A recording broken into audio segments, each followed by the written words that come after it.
సువార్తను అందించుటకు ఎన్నో హింసలు పొందారు. ఆకలితో మోకాళ్ళుని సంఘమును పోషించారు. మాకు మాదిరి చూపించుటకు క్రీస్తును పోలి జీవించారు.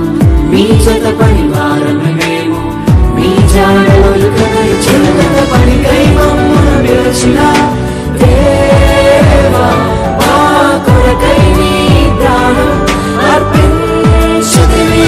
నీలో నిలిచి ఉండుటే మా భాగ్యము, నీ కొరకై జీవించదము.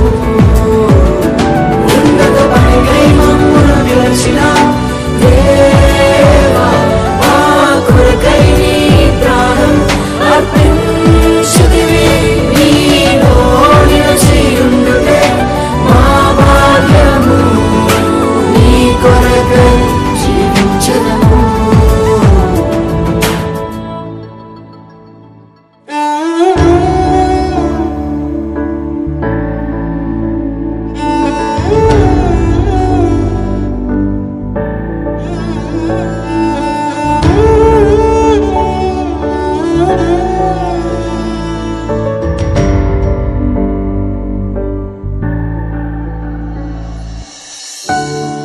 నిజమే కదా, మన దైవ సేవకులు మన కొరకు ఎంతో పాటుపడుతున్నారు.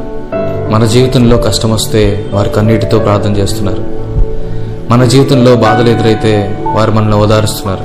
అటువంటి దైవ సేవకుల గురించి ఒక నెగిటివ్ న్యూస్ వస్తే అది నిజమో అబద్ధమో తెలియకుండా వారిని నిందించడం చాలా పెద్ద పాపం.